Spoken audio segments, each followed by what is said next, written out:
สบายดีตอนเช้าท่านผู้ชมที่เคารพสบายดีท่านผู้ชมที่เคารพตอนท่านผู้ชมเข้าสู่การรายงานข่าวเช้าอรุณใหม่จากห้องข่าวโทรภาพแห่งชาติข่าวเช้าอรุณใหม่ประจำวันอังคารวันที่14ตุลา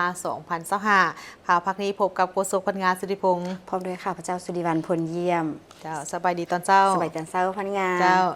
ข่าวเช้าในวันนี้ท่านผู้ชมเช่นเคยโฆษกทั้งสองพร้อมกับทีมข่าวเช้ามีหลายข่าวที่น่าสนใจมานำเสนอมีข่าวเกี่ยวกับฐานรองประธานประเทศฐานนางปานียะโทตู้ได้เดินทางไปเข้าร่วมกองประชุมภายใต้หัวข้อคู่ร่วมสตกรรมการเสริมขยายขบวนการแห่งการพัฒนาของแม่หญิงฮอบด้านซึ่งกองประชุมดังกล่าวนี่เป็นกองประชุมผู้นำโลกบาทด้วยแม่หญิงจัดขึ้นอยู่ที่สาธารณรัฐประชาชนจีน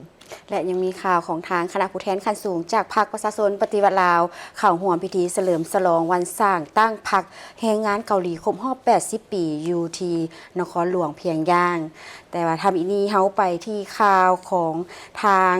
สำนักงานนายกรัฐมนตรีทานสอนไซสิทธิภาษัยรัฐมนตรีประจำสำนักงานนายกรัฐมนตรี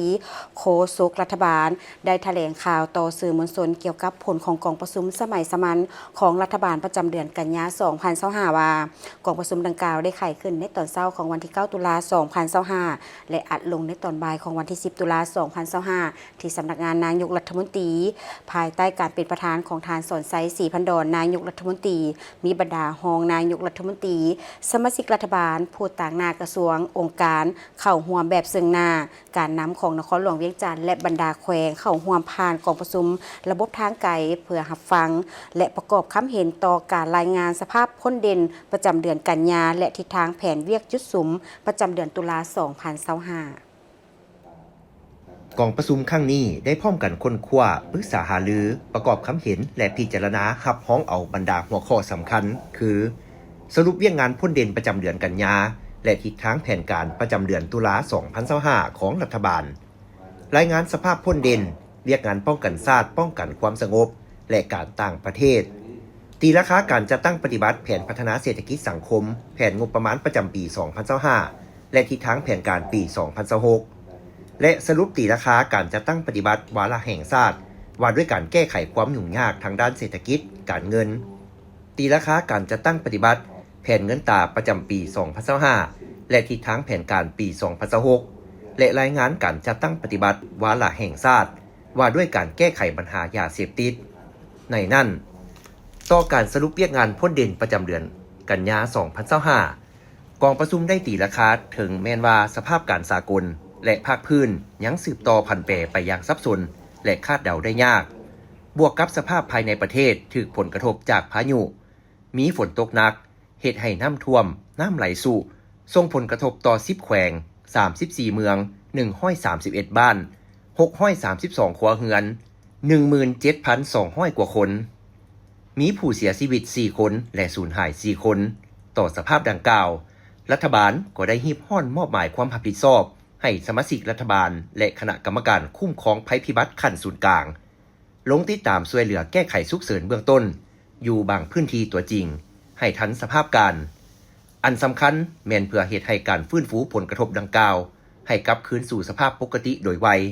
พร้อมกันนั้น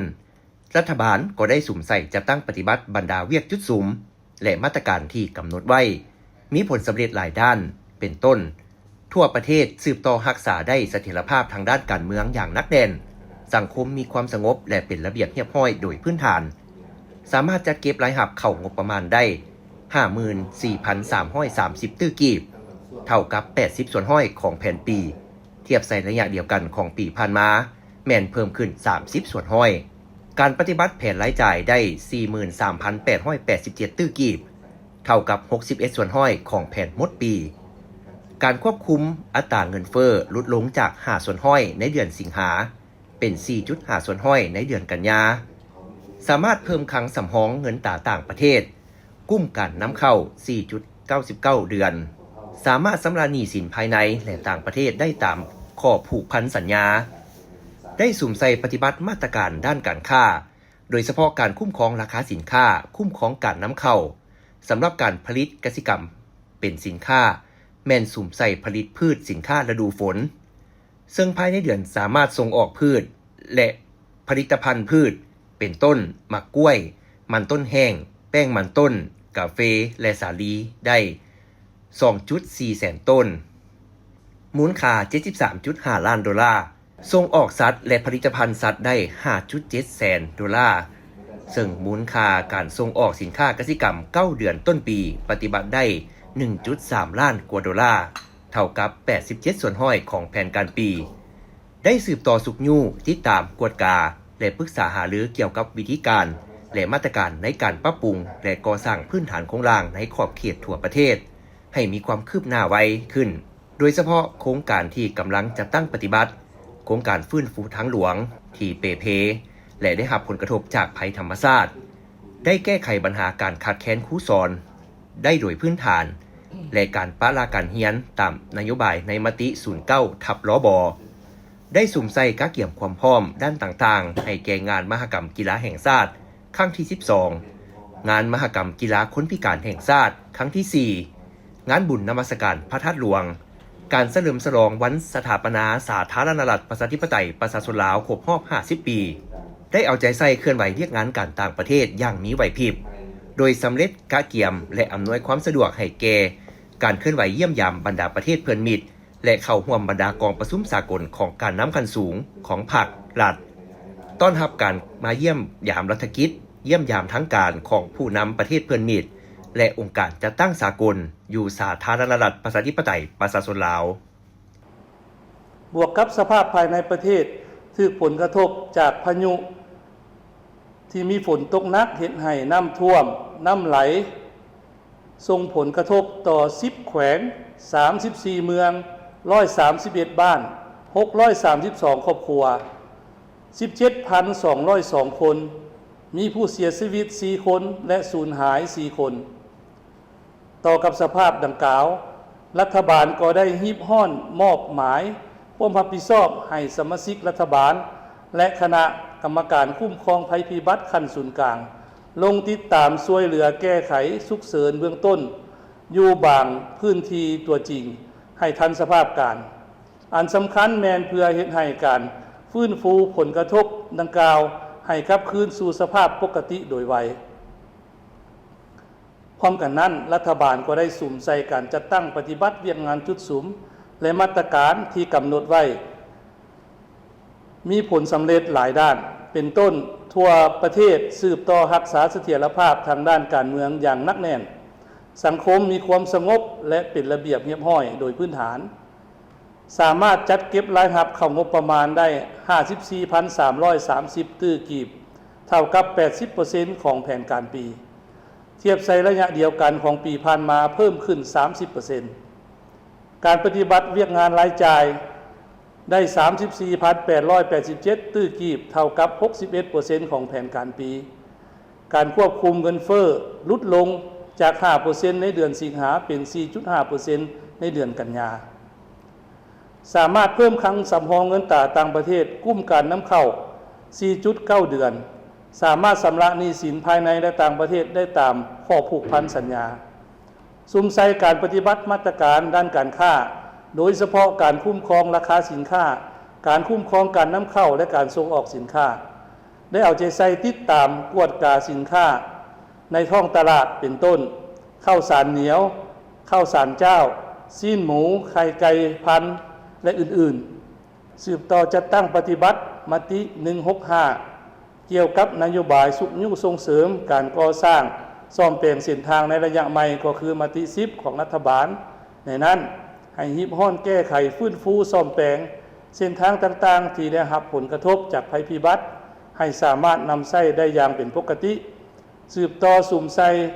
สุขยุบรรดาโครงการก่อสร้างเส้นทางที่สำคัญเป็นบริมสิทธิ์สุ่มใส่ปรับปรุงเส้นทางหลวงแห่งชาติและทางหลวงท้องถิ่นในขอบเขตทั่วประเทศให้มีความคืบหน้าไวและสำเร็จตามแผนการให้ฮีบห้อนออกคำแนะนำเกี่ยวกับการกำหนดรูปแบบวิธีการและอัตราค่าผ่านทางสำหรับเส้นทางสายเก่าที่มอบให้ผู้ประกอบการเป็นผู้ซ่อมแปลงและบูรณะรักษาให้เป็นเอกภาพกันในทั่วประเทศสำหรับทิศทางแผนเวียกจุดสูงประจำเดือนตุลา2025กองประชุมได้ชี้นำแขนงการท้องถิ่นและภาคส่วนที่เกี่ยวข้องเอาใจใส่บรรดาเวียกงานสำคัญทั้งนี้ สืบต่อเอาใจใส่จะตั้งปฏิบัติเวียกงานป้องกันชาติป้องกันความสงบทั่วปวงชนรอบด้านสุ่มใส่ลงก่อสร้างหากฐานการเมืองพัฒนาชนบทรอบด้านแก้ไขความยุ่งยากของประชาชนติดพันเวียกงานสามสร้างโดยเฉพาะจุดรอแหลมเขตชายแดนและเขตห่างไกลซอกลีกแก้ไขปรากฏการณ์ย่อท่อทั้งสังคมให้ลดน้อยถอยลงรวมทั้งปัญหาปั่นป่วนผ่านสื่อสังคมออนไลน์เอาใจใส่รักษาความสงบปลอดภัยให้แก่การจัดงานสำคัญต่างๆเป็นต้นบุญนมัสการพระธาตุหลวงเวียงจันทร์งานมหกรรมกีฬาแห่งชาติครั้งที่12และงานเฉลิมฉลองวันชาติครบรอบ50 ปีฮิปฮอนปรับปรุงบทรายงานตีราคาการจัดตั้งปฏิบัติแผนพัฒนาเศรษฐกิจสังคมแผนงบประมาณและแผนเงินตราประจำปี 2025และที่ทั้งแผนการประจำปี 2026และบทรายงานการจัดตั้งปฏิบัติ2วาระแห่งชาติให้สำเร็จทันไปผ่านกองประชุมครบคณะบริหารงานศูนย์กลางภาคและนำเข้าปรึกษาหารือในกองประชุมร่วมระหว่างคณะรัฐบาลกับคณะประจำสภาแห่งชาติที่จะได้จัดขึ้นในท้ายเดือนตุลานี้ก่อนนำไปรายงานต่อกองประชุมสมัยสามัญเทื่อที่10ของสภาแห่งชาติสุดที่9ฮิมฮอนจัดสรรบัญชีโครงการลงทุนของรัฐปี 2026ให้ทันไปผ่านกองประชุมสภาแห่งชาติหับห้อง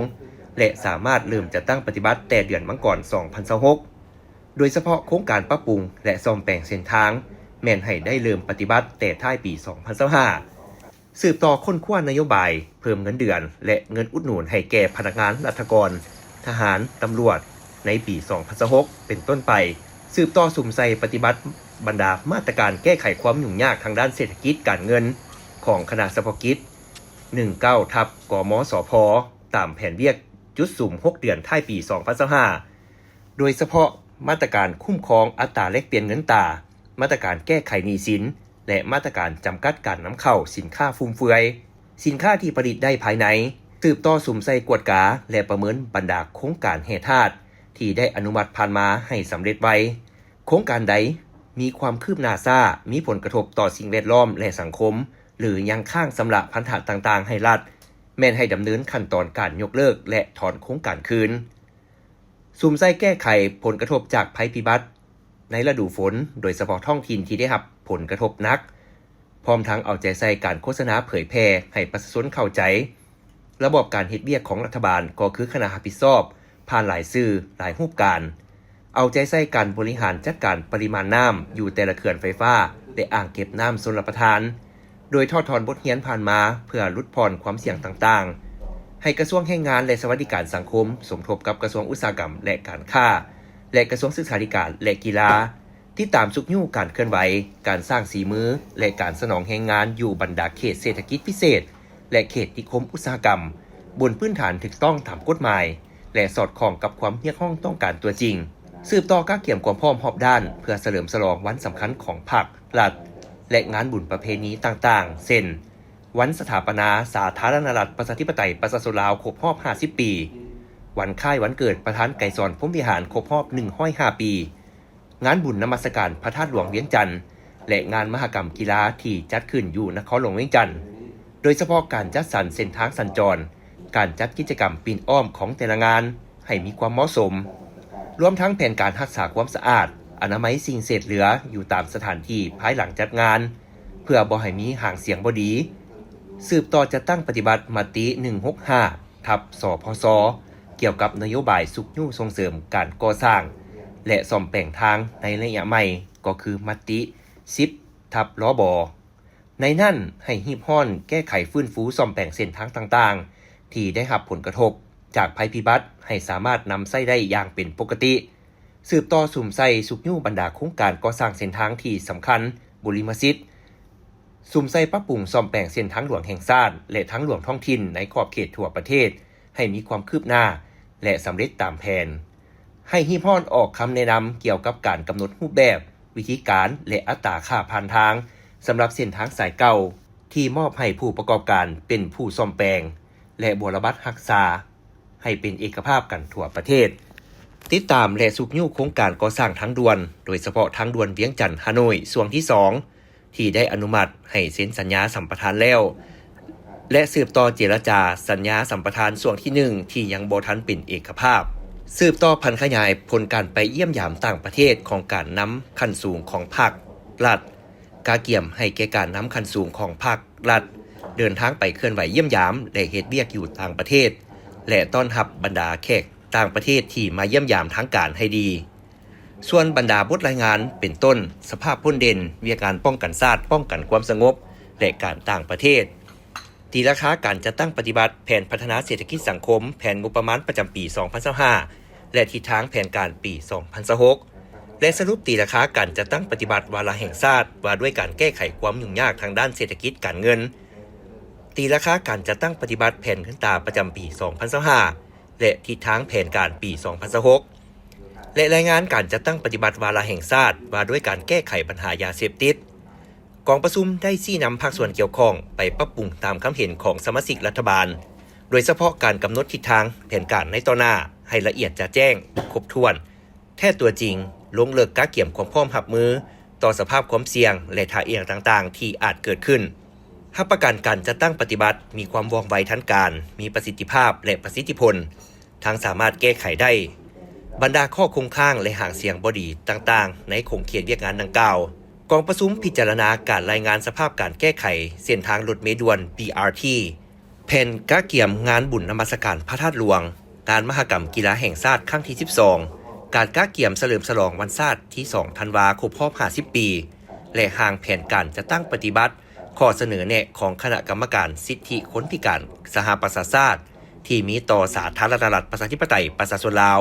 เกี่ยวกับการจัดตั้งปฏิบัติสนธิสัญญาว่าด้วยสิทธิคนพิการในนั้น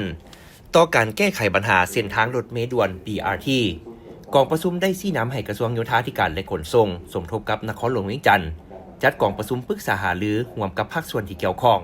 โดยการเป็นประธานของท่านเฉลิมไซกุมสิทธิ์รองนายกรัฐมนตรีผู้ชี้นำเวียกงานของเขตเศรษฐกิจและการพัวพันร่วมมือกับต่างประเทศซึ่งปัญหาสำคัญแม่นให้เก็บกำข้อมูลและประเมินผลทางระยะสั้นและระยะยาวอย่างละเอียดเพื่อเฮ็ดให้เส้นทางก็คือการบริการรถเมล์ด่วน BRT ถูกนำใช้อย่างมีประสิทธิผลสูงสำหรับการกาเกี่ยมงานบุญนมัสการพระธาตุหลวงงานมหกรรมกีฬาแห่งชาติครั้งที่ 12และการกาเกี่ยมเฉลิมฉลองวันชาติที่ 2 ธันวาคมครบรอบ50 ปีกองประชุมได้ชี้นำให้เอาใจใส่ต่อการรักษาความสงบความปลอดภัยความเป็นระเบียบเรียบร้อยสะอาดจบงามมีบรรยากาศฟดฟื้นม่วนซื่นบนจิตใจประหยัดมัธยัสถ์ทั้งรักษาได้วัฒนธรรมฮีตของประเพณีอันดีงามของชาติ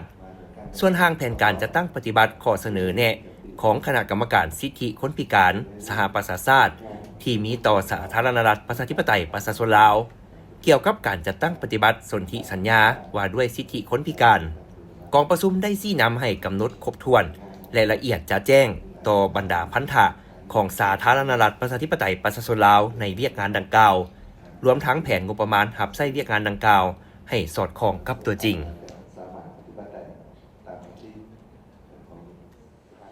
ท่านนางปานียะทตู้รองประธานประเทศแห่งสาธารณรัฐประชาธิปไตยประชาชนลาวได้เดินทางไปเข้าร่วมกองประชุมผู้นำโลกว่าด้วยแม่หญิงภายใต้หัวข้อคู่ร่วมนวัตกรรมเสริมขยายขบวนแห่งการพัฒนาแม่หญิงรอบด้านซึ่งจัดขึ้นอยู่ที่สาธารณรัฐประชาชนจีนวันที่ 13 ตุลาคม 2025 ที่เบยจิงสาธารณรัฐประชาชนจีนท่านนางปานียะทตู้รองประธานประเทศได้นำพาคณะผู้แทนลาวเข้าร่วมกองประชุมผู้นำโลกว่าด้วยแม่หญิงภายใต้หัวข้อคู่ร่วมนวัตกรรมเสริมขยายขบวนการแห่งการพัฒนาแม่หญิงอย่างรอบด้านให้เกียรติก้าวไขกองประชุมโดยมีท่านสีจิ้นผิงประธานประเทศแห่งสาธารณรัฐประชาชนจีนกองประชุมเพื่อส่งเสริมบทบาทและความเสมอภาพระหว่างหญิงชายและการพัฒนารอบด้านของแม่หญิงในทั่วโลกพร้อมสุกยู่การสร้างปฏิคมร่วมนวัตกรรมของมนุษย์และการจะตั้งปฏิบัติเป้าหมายของการพัฒนาแบบยืนยงอย่างมีประสิทธิผลในโอกาสนี้ท่านนางปานียะทตู้ก็ได้กล่าวปราศัยโดยได้ยกให้เห็นถึงเป้าหมายของรัฐบาลลาว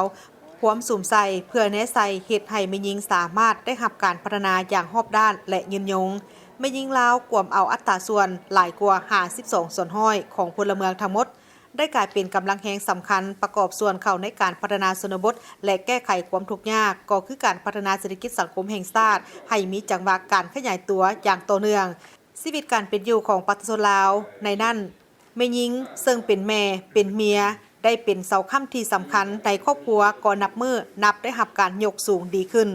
นอกจากนั้นรัฐบาลสาธารณรัฐประชาธิปไตยปฏิรูปลาวได้เพิ่มทวีการพัวพันหัวมือญาติแยงการสนับสนุนและการช่วยเหลือจากบรรดาประเทศเพื่อนมิตรและองค์การจัดตั้งสากลเพื่อสนับสนุนแผนนโยบายการพัฒนาไม่ยิงอย่างรอบด้านนับแต่ศูนย์กลางฮอดท้องถิ่น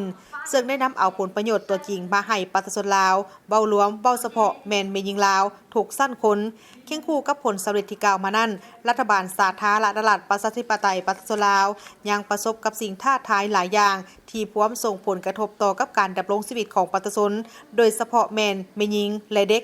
เช่นความทุกข์ยากปัญหาสุขภาพการส่งเสริมการศึกษาอย่างทั่วถึงการเข้าถึงแหล่งข้อมูลข่าวสารการเข้าถึงแหล่งทุนการนำใช้ความรุนแรงในครอบครัวปัญหาการฆ่ามนุษย์รวมถึงผลกระทบจากระเบิดที่บ่ทันแตกที่ยังตกค้างแต่ปางสงครามยังสืบต่อทำลายชีวิตและสร้างความพิการให้แก่ประชาชนลาวอย่างต่อเนื่องและอื่นๆฉะนั้นเพื่อสืบต่อความมุ่งมั่นของรัฐบาลและเพื่อนับเอาทิศทางในกองประชุมครั้งนี้ไปเสื่อมสารเข้าในแผนพัฒนาเศรษฐกิจสังคมแห่งชาติในระยะ5 ปีต่อหน้า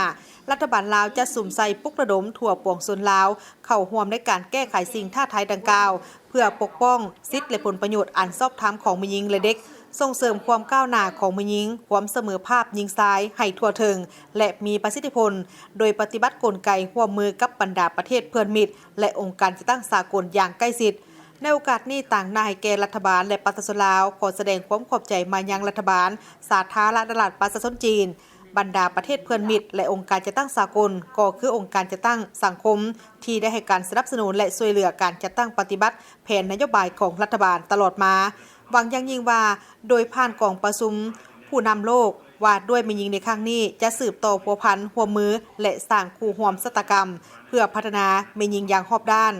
เพื่อหอยยิ้มเพื่อความผาสุกของผู้หญิงและเด็กน้อยประกอบส่วนสร้างโลกของพวกเขาให้มีสันติภาพมีเสถียรภาพมีการร่วมมือการพัฒนาแบบยืนยงตามทิศสีเขียวเพื่อความเจริญรุ่งเรืองอยู่ดีกินดีของประชาคมโลก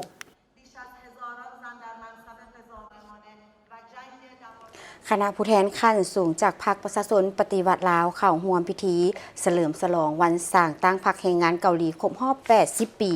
ในระหว่างวันที่ 9 ถึง 10 ตุลาคม 2025 ที่นครหลวงเพียงย่างสาธารณรัฐประชาชนประชาธิปไตยเกาหลีตอบสนองตามการเสนอของคณะบริหารงานส่วนกลางพรรคแรงงานเกาหลีโดยได้รับการมอบหมายจากสหายเลขาธิการใหญ่พรรคประชาชนปฏิวัติลาวคณะผู้แทนขั้นสูงพรรคประชาชนปฏิวัติลาวนำโดยสหายพลเอกวิไลล่าคำฟองกรรมการกรมการเมืองเลขาธิการศูนย์กลางพรรครองนายกรัฐมนตรีกระทรวงป้องกันความสงบแห่งสาธารณรัฐประชาธิปไตยประชาชนลาวพร้อมคณะได้เดินทางร่วมพิธีเฉลิมฉลองวันสร้างตั้งพรรคแรงงานเกาหลีครบรอบ 80 ปี 10 ตุลาคม 1945 50 ตุลาคม 2025 ที่นครหลวงเพียงย่างสาธารณรัฐประชาชนประชาธิปไตยเกาหลีในวันที่ 9 ถึง 11 ตุลาคม 2025 โดยได้รับการตอบรับอย่างอบอุ่นจากการนำพรรครัฐบาลและประชาชนสาธารณรัฐประชาชนประชาธิปไตยเกาหลีอ้ายน้อง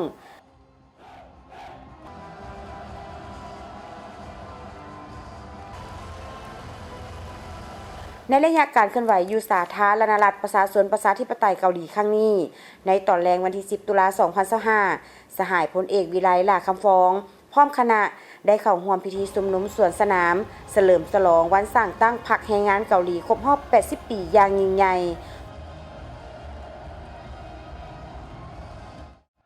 พร้อมนั้นในตอนแรงของวันที่ 9 ตุลาคม 2025 คณะได้ร่วมชมการแสดงศิลปะกายกรรมเฉลิมฉลองวันสร้างตั้งพรรคแรงงานเกาหลีครบรอบ 80 ปีที่สนามกีฬา 1 พฤษภาประกอบมีการแสดง 12 รายการที่สร้างความประทับใจให้แก่แขกที่เข้าร่วมและสร้างความภาคภูมิใจให้แก่ประชาชนสาธารณรัฐประชาชนประชาธิปไตยเกาหลี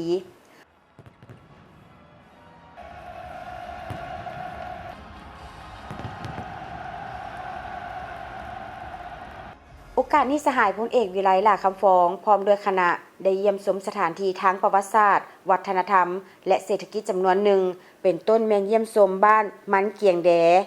บ้านเกิดของประธานกิมอินซุงได้เยี่ยมชมหอวางแสดงผลิตภัณฑ์อุตสาหกรรมเบา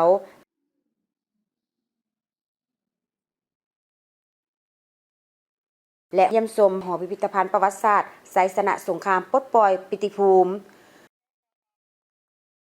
การเข้าร่วมพิธีเฉลิมฉลองดังกล่าวของคณะผู้แทนพรรคประชาชนปฏิวัติลาวในครั้งนี้เป็นการแสดงถึงการสนับสนุนซึ่งกันและกันให้กำลังใจกันและประกอบส่วนเข้าในการเสริมขยายสายพัวพันธ์มิตรภาพที่เป็นมูลเชื่อและการร่วมมือระหว่าง2พรรค2รัฐและประชาชน2ชาติลาวสาธารณรัฐประชาชนประชาธิปไตยเกาหลีในวันที่ 13 ตุลา 2025 นี้พนักงานองค์การอัยการปฏิสนสูงสุดก็ได้พร้อมกันรับฟังปาฐกถาวันประกาศเอกราช 12 ตุลา 1945 ครบรอบ 80 ปีท่านไซสดาโคตรภูธรหัวหน้าองค์การอัยการปฏิสนสูงสุดได้ขึ้นกล่าวปาฐกถาวันที่ 12 ตุลา 1945 ได้กลายเป็นเหตุการณ์ที่มีความหมายสำคัญทางประวัติศาสตร์ของชาติลาวเฮาแม่นมื้อที่มีการโฮมชุมนุมที่สนามกีฬาแห่งชาติมีมวลชนได้เข้าร่วม 20,000 คนในนั้นรัฐบาลลาวอิสระได้เป็นตัวแทนให้แก่วงคณะญาติแห่งชาติประกาศความเป็นเอกราชของประเทศลาวต่อโลกอย่างเป็นทางการประกาศโฮมแผ่นดินลาวเป็นเอกภาพได้แถลงการเกี่ยวกับการเปลี่ยนแปลงการปกครองลบล้างทุกสัญญาที่ลาวได้เซ็นกับพวกลาวเมื่อขึ้นประกาศใช้รัฐธรรมนูญฉบับทำอิฐประกาศใช้ทุงชาติประกาศแต่งตั้งคณะรัฐบาลชั่วคราวซึ่งมีเสด็จเจ้าสุพรรณวงศ์เป็นรัฐมนตรีว่าการกระทรวงการต่างประเทศและต่อมาก็ได้ดำรงตำแหน่งเป็นผู้บัญชาการทหารสูงสุดการประกาศเอกราชวันที่ 12 ตุลา 1945 ได้เฮ็ดให้สาวโลกได้รับรู้เกี่ยวกับความเป็นชาติลาวรับรู้อธิปไตยของชาติลาวก็คือเขตน้ำแดนดินของประเทศรับรู้รัฐบาลชั่วคราวของลาวและรับรู้ชาติลาวคนลาวก็มีเกียรติศักดิ์ศรีเหมือนกับคนชาติอื่นและอยากมีอิสรภาพเป็นเจ้าชะตากรรมของตนเองอยากมีการพัฒนาตนเพื่อความอยู่ดีกินดีความเจริญวัฒนาย้อนแนวนั้นจึงถือเอาวันประกาศเอกราช 12 ตุลา 1945 เป็นวันประวัติศาสตร์ที่สำคัญของชาติเป็นวันแห่งความเอกอัครใจต่อกับความอาถรรพ์ในการต่อสู้บนจิตใจยอมตายดีกว่าเป็นค่อยค่ายอมตายเพื่อเอกราชดีกว่าอยู่ภายใต้เอกปกครองของต่างชาติน้ำใจวันที่ 12 ตุลาจึงกลายเป็นมูลเชื่อแห่งการต่อสู้มิไซของคนลาวผู้ฮักชาติภายใต้การนำพาของพรรคสามารถปลดปล่อยชาติได้อย่างสมบูรณ์โดยได้สถาปนาสาธารณรัฐประชาธิปไตยประชาชนลาวในวันที่ 2 ธันวาคม 1975ศูนย์สถิติแห่งชาติกระทรวงการเงินได้จัดกองประชุมเผยแพร่ผลผลิตสถิติทางการด้านสิ่งแวดล้อมเพื่อนำข้อมูลอันเป็นหลักฐานเป็นบอนอิงการวางแผนนโยบายเพื่อเฮ็ดให้การนำใช้ทรัพยากรธรรมชาติมีความยืนยงกองประชุมเผยแพร่ผลผลิตสถิติทางการด้านสิ่งแวดล้อมภายใต้การเป็นประธานของทานภูวงศ์กิตวงศ์รองรัฐมนตรีกระทรวงการเงินทานนางเพชรสมรสอนหัวหน้าศูนย์สถิติแห่งชาติทานแฟงไพเฟอร์ผู้รับผิดชอบเวียกงานการร่วมมือเพื่อการพัฒนาจากสถานทูตประเทศลุกเซมเบิร์กประจำลาวผู้ต่างหน้าจากสถาบันค้นคว้าสถิติและเศรษฐกิจประจำลุกเซมเบิร์กมีบรรดาทานหัวหน้ากรมผู้ต่างหน้าจากกระทรวงแขนงการเกี่ยวข้ององค์การจัดตั้งสากลและคู่ร่วมพัฒนากองประชุมในครั้งนี้มีแมนได้นำเสนอผลผลิตภัณฑ์สถิติด้านสิ่งแวดล้อมรูปแบบใหม่ที่ได้ออกแบบมาเพื่อเห็นให้ข้อมูลด้านสิ่งแวดล้อมในสาธารณรัฐประชาธิปไตยประชาชนลาวให้สามารถเข้าถึงได้ง่ายมีความเชื่อมโยงกันและเป็นประโยชน์ต่อการกำหนดนโยบายและการรับรู้อย่างกว้างขวางในทั่วสังคมเพื่อนำข้อมูลอันเป็นหลักฐานเป็นบอนอิงในการวางแผนนโยบายเพื่อเห็นให้การนำใช้ทรัพยากรธรรมชาติมีความยืนยงและเป็นข้อมูลที่สำคัญในการติดตามประเมินแผนพัฒนาเศรษฐกิจสังคมแห่งชาติและเป้าหมายในการพัฒนาของประเทศแต่ละระยะกรมสถิติสิ่งแวดล้อมและความมั่นคงศูนย์สถิติแห่งชาติแม้นได้สั่งรวมเอาบรรดาข้อมูลสถิติด้านสิ่งแวดล้อมโดยมีการสั่งรวมข้อมูลจากบรรดากระทรวงข้าราชการต่างๆทั่วระบบสถิติแห่งชาติได้นำมาสั่งรวมและเผยแพร่เข้าในเว็บไซต์ Laosys ของศูนย์สถิติแห่งชาติเป็นเว็บไซต์ที่รวบรวมข้อมูลสถิติทางการไว้ผลผลิตสถิติสิ่งแวดล้อมที่เป็นเครื่องมือใหม่ในการเผยแพร่กองประชุมครั้งนี้ ประกอบมีบทรายงานผลของการสำรวจการคุ้มครองขี้เหงื่อภาคครัวเรือนในสาธารณรัฐประชาธิปไตยประชาชนลาวปี 2024 การสำรวจแห่งชาติครั้งทำอิฐที่เน้นใส่การคุ้มครองขี้เหงื่อภาคครัวเรือนการนำใส้น้ำและการนำใส้พลังงานในระดับครัวเรือนบทรายงานย่อเกี่ยวกับสถิติสิ่งแวดล้อมเพื่อเป็นเอกสารข้อมูลสั่งรวมย่อและรูปภาพแสดงประกอบโดยแบ่งออกเป็น9หัวข้อโดยการรวบรวมข้อมูลสถิติจากหลายแหล่งอิงตามกรอบการพัฒนาสถิติสิ่งแวดล้อมของสหประชาชาติบทรายงานย่อด้านสถิติรับใช้นโยบายสิ่งแวดล้อมรวมมีบัญชีสิ่งแวดล้อมเศรษฐกิจบัญชีการไหลเวียนของวัสดุและบัญชีภาษีสิ่งแวดล้อมบรรดาบัญชีเหล่านี้เป็นเครื่องมือที่แสดงถึงการวิเคราะห์วิจัยและการเชื่อมโยงข้อมูลด้านเศรษฐกิจและสิ่งแวดล้อมเข้ากันการสร้างผลผลิตสถิติสิ่งแวดล้อมดังกล่าวนี้แม่นดำเนินภายใต้โครงการร่วมมือสถิติลาวลุกเซมเบิร์กระยะ2ซึ่งแสดงให้เห็นถึงการร่วมมืออันแข็งแกร่งระหว่างรัฐบาลลาวและรัฐบาลประเทศลุกเซมเบิร์กแสดงให้เห็นถึงความอาจสามารถที่เพิ่มขึ้นของระบบสถิติแห่งชาติลาวในการผลิตและเผยแพร่ข้อมูลสิ่งแวดล้อมที่มีคุณภาพและสามารถเป็นข้อมูลที่จำเป็นพื้นฐานเพื่อนำเข้าในการกำหนดนโยบายต่างๆธนาคารรวมพัฒนามหาชน JDB ได้มีการเปิดการซื้อขายหุ้นในตลาดหลักทรัพย์ลาวอย่างเป็นทางการโดยเป็นการเฉลิมฉลองครบรอบ15 ปีของการสร้างตั้งตลาดหลักทรัพย์ลาวนั่นเองภายหลังที่มีการเปิดการขายอย่างเป็นทางการเวลาเพียงแต่1 ชั่วโมงเท่านั้นราคาหุ้นก็ได้มีการปรับตัวขึ้นจาก 8,800 กีบขึ้นมาเป็น 9,100 กีบต่อหุ้นการเปิดการซื้อขายหุ้นอย่างเป็นทางการจัดขึ้นในตอนเช้าวันที่ 10 ตุลาคม 2025 โดยมีทานอรุณบุญยงรองผู้ว่าการธนาคารแห่งสาธารณรัฐประชาธิปไตยประชาชนลาว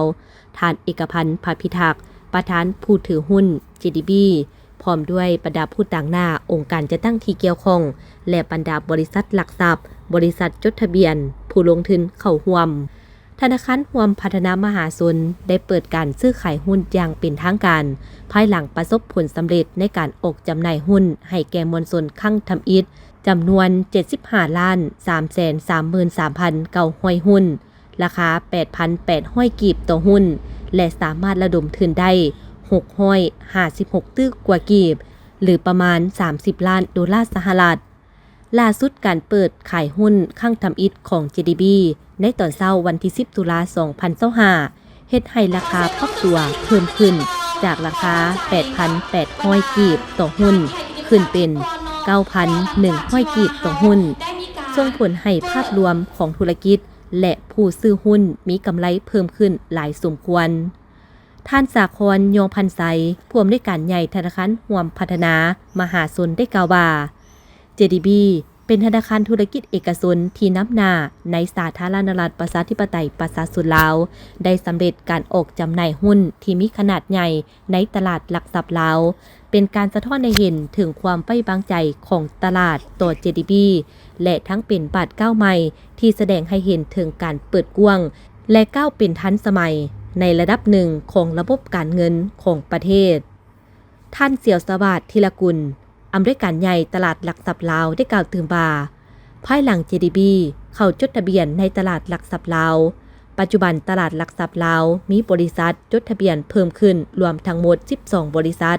ในนั้น5บริษัทแม่นสถาบันการเงินซึ่งประกอบมี2ธนาคารธุรกิจ2บริษัทเจ้าสินเชื่อและ1บริษัทหลักทรัพย์แสดงให้เห็นว่าตลาดทุนเป็นแหล่งสนองทุนระยะยาวให้แก่วิสาหกิจอย่างมีคุณภาพการเดินทาง35ปีสู่ธนาคารมหาชนการเปิดการซื้อขายหุ้นอย่างเป็นทางการครั้งนี้บ่เพียงแต่เน้นถึงบทบาทของ JDB ในฐานะตัวกลางทางการเงินเท่านั้นแต่ยังแสดงให้เห็นถึงการเดินทางอันยาวนานและความสามารถในการปรับตัวขององค์กรซึ่งเป็นบทเรียนอันสำคัญสำหรับธุรกิจที่ต้องการเติบโตแบบยืนยง35ปีผ่านมาความยืนยงในโลกธุรกิจที่เปลี่ยนแปลงการเติบโตของ JDB นับตั้งแต่การก่อตั้งในปี 1989 จนมาถึงการหันเปลี่ยนมาเป็นธนาคารมหาชนในปี 2025 แม่นเรื่องราวของการปรับตัวและการมีวิสัยทัศน์ที่กว้างไกลแสดงให้เห็นว่า ธุรกิจที่ยืนยงคือธุรกิจที่สามารถปรับเปลี่ยนรูปแบบและโครงสร้างเพื่อตอบสนองต่อสภาพแวดล้อมและโอกาสใหม่ๆผู้ที่มีความสนใจจองซื้อได้ที่ธนาคารร่วมพัฒนามหาชนสำนักงานใหญ่และหน่วยบริการในขอบเขตทั่วประเทศธนาคารร่วมพัฒนาเติบใหญ่ไปพร้อมกัน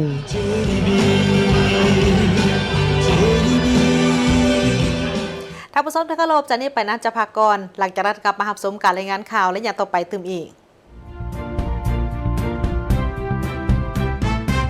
สื่อมวลชน เป็นผู้ปากออกแสง ผู้แท้งถึงใจ ผู้สะดุ้งไว้เมื่อได้อ่าน ผู้กล้าผ่านอุปสรรค ผู้ที่หักความจริง ผู้ที่ยิงถึกเป้า สื่อมวลชนลาวก้าวไปพร้อมกับการพัฒนา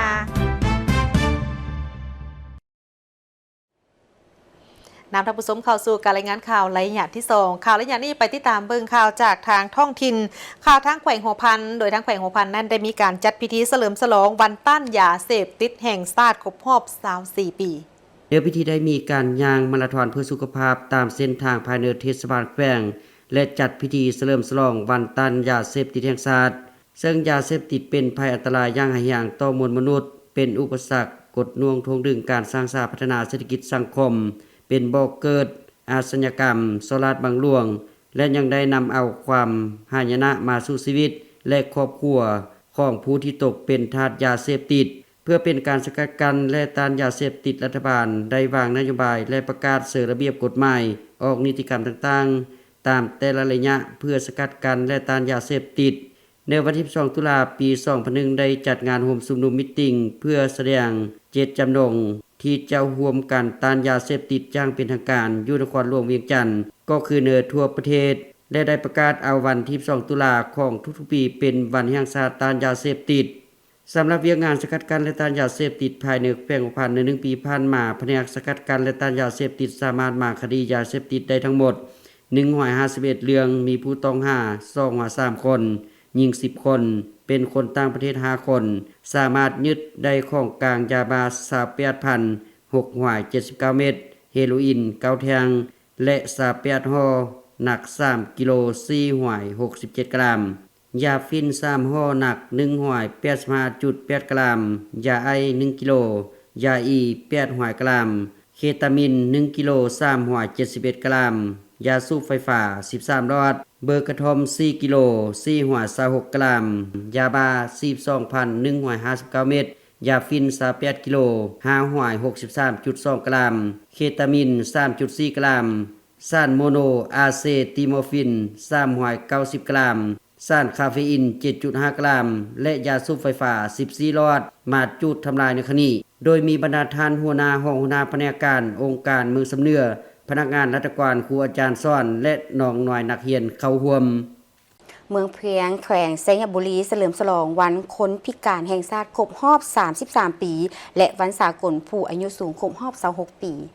พิธีท่านนางดาวันโฮงจิตห้องเลขาพรรคเมืองผู้สินำเวียกงานการเมืองแนวคิดเวียกงานพรรคพนักงานและองค์การจัดตั้งมหาชนของเมืองได้ให้เกียรติเราคืนบุญเสือ2วันประวัติศาสตร์ดังกล่าวโดยได้ยกให้เห็นถึงความหมายความสำคัญประวัติความเป็นมาของวันคนพิการแห่งชาติและวันสากลผู้อายุสูงยกให้เห็นถึงขบวนวิวัฒน์แห่งการช่วยเหลือฟื้นฟูบำบัดพัฒนาคนพิการและผู้อายุสูงอยู่สปป.ลาวซึ่งได้ดำเนินการช่วยเหลือและพัฒนาตลอดมานับแต่สมัยต่อสู้ปลดปล่อยศาสตร์ประชาธิปไตยก็คือสมัยปกปักรักษาและสร้างสรรค์พัฒนาประเทศชาติยามได้พรรครัฐบาลก็เป็นห่วงเป็นใยต่อชีวิตการเป็นอยู่ของประชาชนบรรดาเผ่าบ่เฉพาะแม่นผู้เสี่ยงคะเด็กน้อยแม่หญิงและผู้อายุสูงโดยได้รับการปรับแปลงชีวิตการเป็นอยู่ให้นับมือนับดีขึ้นการจัดพิธีเฉลิมฉลองในครั้งนี้ก็เพื่อปลุกระดมทุกองค์การจัดตั้งภาครัฐองค์การจัดตั้งสังคมได้ประกอบส่วนเข้าในการปฏิบัติกฎหมายคนพิการและดำรัสว่าด้วยผู้อายุสูงเพื่อให้คนพิการและผู้อายุสูงได้รับการช่วยเหลือเบิ่งแย่งจากสังคมให้นับมือนับดีขึ้นเทื่อละกาวและในโอกาสที่มีความหมายความสำคัญนี้ก็ได้มอบใบย่อๆของประธานคณะกรรมการปกครองเมืองให้กับห้องการที่มีคุณงามความดีและผลงานดีเด่นในการประกอบส่วนเงินเข้ากองทุนช่วยเหลือซึ่งกันและกัน ของผู้อายุสูงบำนาญเสียของข้าประจำปี2025จำนวน11ห้องการและได้กวดสุขภาพให้กับผู้อายุสูงตึมอีกเมืองละมามแขวงไส้กรองจัดพิธีเฉลิมฉลองวันครูแห่งชาติ7 ตุลาคมรอบ31 ปี ในพิธีทานผ่อนไซแสนศิลป์บัณฑิตได้หวนคืนประวัติความเป็นมาของนายขู่คำซึ่งท่านได้ยกคำเว้าที่เอิ้นคู่ที่สืบทอดกันหลายเส้นคน และตลอดถึงการดำรงชีวิตของนายขู่คำซึ่งเป็นผู้ทำอิฐของคนลาวได้เข้าร่วมฝึกอบรมครูและได้เข้ารับราชการเป็นครูสอนเริ่มแต่วันที่7 ตุลาคม 1907นอกจากเฮ็ดหน้าที่การสิทธิ์สอนแล้วยังได้เข้าร่วมขบวนการนำพาประชาชนลาวลุกขึ้นต่อสู้ต้านการหุกหานของพวกลาเมืองขึ้นแบบเก่าและแบบใหม่จนได้รับชัยชนะเป็นแต่ละระยะและได้รับสถาปนาเป็นสาธารณรัฐประชาธิปไตยประชาชนลาวในวันที่2 ธันวาคม 1975ซึ่งได้เป็นเงื่อนไขเอื้ออำนวยในการพัฒนาการศึกษาของลาวพร้อมนี้ยังได้ยกให้เห็นผลสำเร็จของการจัดตั้งปฏิบัติแผนพัฒนาการศึกษาและแผนสู่ชนปี 2024-52 เติมอีกโอกาสนี้ท่านนางพรไพศรีวิไลสีนำโครงเขตเวียกงานวัฒนธรรมสังคมเมืองละมามได้แสดงความสมเสยต่อคณะนำการศึกษาขันเมืองก็คือครูอาจารย์ที่ได้กะเกียมและจัดตั้งปฏิบัติเฉลิมฉลองวันครูแห่งชาติ7 ตุลาคมรอบ31 ปีที่เต็มไปด้วยความหมายความสำคัญและเห็นได้ผลงานอันโดดเด่นในหลายด้านพร้อมนี้ท่านยังได้เรียกร้องให้ครูอาจารย์สืบโตเอาใจใส่ศึกษาอบรมการเมืองแนวคิดเป็นปัญหาหลักสืบโตเสริมขยายความสามัคคีให้นักแน่นและกว้างขวางปรับปรุงแบบแผนวิธีนำพาวิธีเฮ็ดเวียกและกลไกการเฮ็ดเวียกตามหลักการรวมศูนย์ประชาธิปไตยยกสูงความรับผิดชอบต่อหน้าที่การเมืองติดพันกับการปฏิบัติเวียกงานวิชาเฉพาะด้วยความรับผิดชอบสูงเพื่อเฮ็ดให้เวียกงานการศึกษาขยายตัวอย่างบ่หยุดยั้งไปต่อที่แขวงหลวงพระบางได้มีพิธีมอบทุงไซนำหน้าขบวนการแข่งขันซีบุ๊กให้แก่สาวหนุ่มฮักฐานสารประชาชนภาคเหนือสหายแก้วอุทัยเบาสวรรค์ห้องเลขาหน่วยสาวหนุ่มฮักฐานสารประชาชนภาคเหนือได้ขึ้นผ่านบทสรุปการจัดตั้งปฏิบัติข้อแข่งขันซีบุ๊กประจำปี 2022-2024 และทิศทางแผนการปี 2025 ว่าด้วยสาวหนุ่มฮักฐานสารประชาชนภาคเหนือมีสมาชิกทั้งหมด25สหายตลอดระยะผ่านมาคณะหน่วยผักได้เอาใจใส่ศึกษาอบรมการเมืองแนวคิดให้สมาชิกมีความอุ่นเอียงทุนเทียงเชื่อมั่นต่อการนำพาข้องผักเอาใจใส่ต่อหน้าที่การเมืองที่ได้รับมอบหมายเข้าร่วมขบวนการสาวหนุ่มของคณะบริหารงานสาวหนุ่มจัดขึ้นทุกครั้งด้วยความห้าวหันและเป็นเจ้าการปลุกระดมส่งเสริมสมาชิกสร้างเวียกเฮ็ดงานทำนอกวงการจากนั้นต่างด้านคณะหน่วยสาวหนุ่มฮักท่านก็ได้ขึ้นจับมือกันแข่งขันการจัดตั้งปฏิบัติข้อแข่งขันซีบุกของสาวหนุ่มในปีต่อหน้าเติมอีกโอกาสนี้ต่างด้านคณะบริหารงานสาวหนุ่มแฝงก็ได้ขึ้นผ่านข้อตกลงว่าด้วยการอนุมัติทุงใส่นำหน้าขบวนการแข่งขันซีบุกข้อตกลงฮักท่านสาวหนุ่มซีบุกข้อตกลงของคณะบริหารงานศูนย์กลางสาวหนุ่มว่าด้วยการมอบเลี้ยนการละนึกครบรอบ65 ปีวันสร้างต่างสาวหนุ่มประชาชนปฏิวัติลาวและข้อตกลงของคณะบริหารงานศูนย์กลางสาวหนุ่มว่าด้วยการยองยอบุคคลที่มีผลงานดีเด่น3 ปีผ่านมาโดยให้เกียรติมอบถุงใส่และข้อตกลงของสหายส้มใจยาทอตูอย่างสมเกียรติจากนั้นก็ได้เปิดปลายสาวหนุ่มซีบุกและลันของ9 บาทเพื่อเป็นสิริมงคลเติมอีกมาเบิ่งกิจกรรมขบวนการย่างเพื่อสุขภาพในการเฉลิมฉลองวันการทูตลาวครบรอบ80 ปีโอกาสมีคำเห็นเปิดพิธีท่านแก้วอุดรบุตรสิงห์คอนห้องเจ้าแขวงขมวนยังได้ยกให้เห็นโดยสังเขปเกี่ยวกับวันการทูตลาวซึ่งกงกับวันที่12 ตุลาของทุกๆปีเป็นวันที่มีความหมายสำคัญทางประวัติศาสตร์ของเวียกงานการทูตลาวซึ่งติดพันอย่างสนิทแน่นกับขบวนการปฏิวัติปลดปล่อยชาติเป็นการระลึกถึงคุณงามความดีและผลงานอันล้ำค่าของประชาชนลาววิรชนผู้ใฝ่หาความเป็นเอกราชแห่งชาติและหักหอมสันติภาพได้ประกาศเอกราชและแนวทางนโยบายการต่างประเทศของตนให้ประชาคมโลกได้รับรู้ทางได้หวนคืนให้เห็นผลงานการเคลื่อนไหวตลอดระยะ8 ทศวรรษที่ผ่านมาของเวียกงานการทูตการต่างประเทศอยู่สาธารณรัฐประชาธิปไตยประชาชนลาว เพื่อให้ทุกภาคส่วนที่เข้าร่วมได้รับรู้และเข้าใจอย่างถูกต้องต่อแนวทางนโยบายของภาครัฐในการพัฒนาเวียกงานดังกล่าวแต่ละระยะทั้งถือโอกาสนี้แสดงความรู้บุญคุณและขอบใจอย่างจริงใจมายังบรรดาทานการนำภาครัฐและบรรดาต่างหน้าคะแนนการทุกภาคส่วนที่ได้เสียสละเวลาเข้าร่วมในกิจกรรมอย่างเพื่อสุขภาพในครั้งนี้ในการย่างครั้งนี้แม่นโดยเริ่มต้นจากสำนักงานโรงว่าการเมืองท่าแขกไปหาสี่แยกโรงแฮมใส่ลือดีแล้วสืบต่อย่างไปหาสี่แยกปกส.แขวงเลี้ยวไปผ่านสี่แยกไฟแดงศึกษามุ่งหน้าสู่หอจารึกวีรกรรม21มีนาแล้วย่างเลี้ยวไปสู่จุดหมายเดิมที่จุดเริ่มต้นที่สำนักงานห้องว่าการเมืองท่าแขกรวมระยะทางประมาณ4กิโลเมตรกิจกรรมการย่างในครั้งนี้นอกจากเป็นการสร้างกระบวนการเฉลิมฉลองวันสำคัญของภาคของสัตว์แล้วยังเป็นการออกกำลังกายที่ดีเพื่อสุขภาพที่เข้มแข็งทั้งหมดนี้คือการรายงานข่าวเศร้ารุ่นใหม่จากของข่าวโทรภาพแห่งชาติขอบใจที่บรรทานให้เกียรติติดตามรับชมข่าวแล้วพบกันได้ใหม่ในการรายงานข่าวภาคต่อไปส่วนข่าวภาคนี้โคโซทั้งสองพร้อมกับทีมข่าวเศร้าลาท่านผู้ชมไปก่อนสบายดี